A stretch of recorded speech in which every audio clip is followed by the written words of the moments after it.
My name is Brian Croft, and I'm the senior pastor of Auburndale Baptist Church here in Louisville, Kentucky. And I also founded a ministry called Practical Shepherding, which just celebrated our 10-year anniversary. That is a ministry of resources and trying to train pastors and care for pastors, teach them about the practical aspects of ministry, the things that they don't learn at seminary, but they need to know for ministry. A third hat I wear is I'm the senior fellow for the Mathena Center for Church Revitalisation at the Southern Baptist Theological Seminary. So in the United States especially, there's a big movement, or has been for about 15 years, where the trendy way to movement in church is church planting.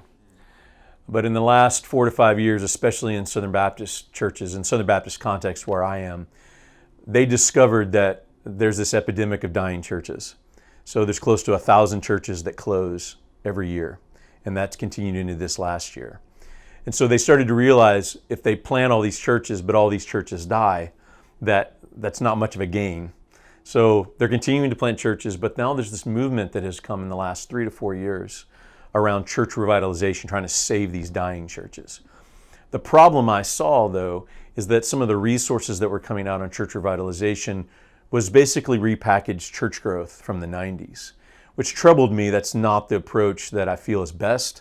I went into Auburndale Baptist Church 15 years ago, before this was a trendy topic, to go in and try to revitalize a dying church, and by God's grace, we were able to do that, and I continue to pastor there. But how we approached that particular way of revitalization was important, and I wanted to be able to advocate for that. And it's an approach that's not about gimmicks and pragmatism and programs and trying to get quick fixes for churches, but to go in and realize the Word is what builds the church. So you go in and preach the Word, and you love the people, and you care for people's souls.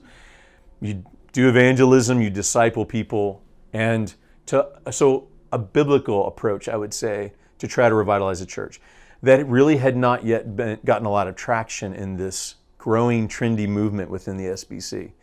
So because I had gone into a church and had done this very thing, and nothing had been written on this, I knew this is what I wanted to eventually write about, my story at the church and all that happened there. I wanted to be able to write about this methodology of church revitalization.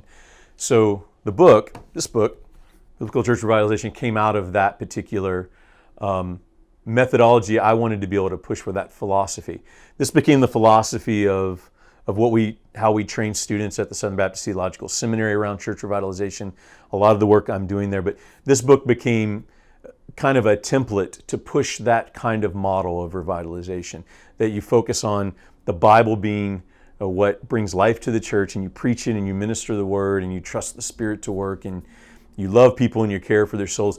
It's a longer work to do that kind of work. It takes longer. It's more of a grinding work, but I feel it's the most effective way. So the book was written to advocate for that particular model.